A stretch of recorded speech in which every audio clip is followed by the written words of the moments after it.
Hi friends, இன்றைக்கி வெள்ளரிக்காய் பொரிச்சுக்கூட்டு எப்படி பண்ணுறதுன்னு பார்க்கலாமா? அதுக்கு 2 வெள்ளரிக்காய், பெரிய வெள்ளரிக்காய் எடுத்துட்டுருக்கேன். தோல் சீவி கட் பண்ணி வச்சுட்டுருக்கேன். இதுக்கு மிளகாப் பொடி கிடையாது, இல்லை சாம்பார் பொடி கிடையாது.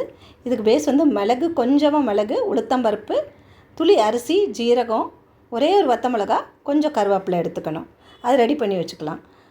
இது கூட பயத்தம்பருப்பு சேர்க்க போகிறோம். நல்லா ஒரு குழிக்கரண்டியில் ஒரு கரண்டி எடுத்து ஊற வச்சுக்கலாம். ஸோ தட் ஈஸியாக வெந்துடும். இப்போ ஒரு பேன் எடுத்துட்டு ஒரு டம்ளர் தண்ணி விடணும். கொதித்த உடனே இந்த பயத்தம்பருப்பை அதில் சேர்க்கணும்.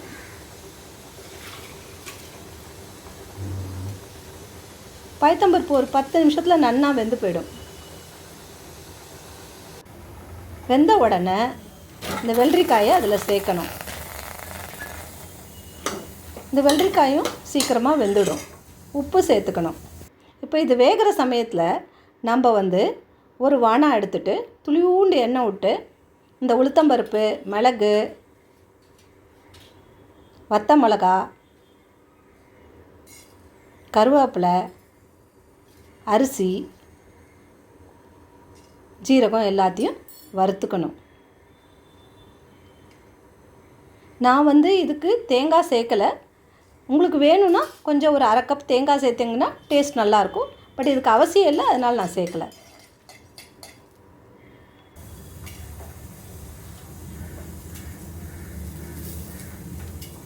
நான் கொஞ்சம் குவான்டிட்டி பண்ணுறதுனால இவ்வளோ தான் போட்டிருக்கேன். நீங்கள் வேணும்னாலும் இந்த ப்ரொப்போர்ஷன் பார்த்துட்டு நிறையா கூட பண்ணி வச்சுக்கலாம்.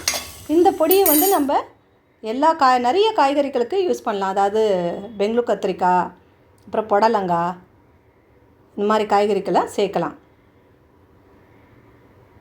அரைச்சி வச்சுட்டாச்சு. இப்போ இங்கே பாருங்கள், நல்லா காய் வெந்துருக்கு. அதில் நல்லா வெந்துருச்சு. இப்போ நம்ம இந்த அரைச்சி வச்ச பொடி இருக்கு இல்லையா, அதை அவ்வளோதான் சேர்க்கணும். அவ்வளோதான் வேலை.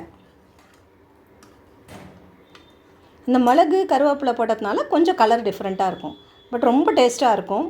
ஜென்ரலாக வெள்ளரிக்காய் சில பேருக்கு பச்சையாக சாப்பிட்டா ஒத்துக்காது. ஆனால் இந்த மாதிரி பொரிச்சு கூட்டா சாப்பிட்டா நல்லாவே இருக்கும். சூடாக சாத்தோடு தொட்டுன்னு சாப்பிட்லாம், இல்லை ரசத்துக்கு தொட்டுன்னு சாப்பிட்லாம்.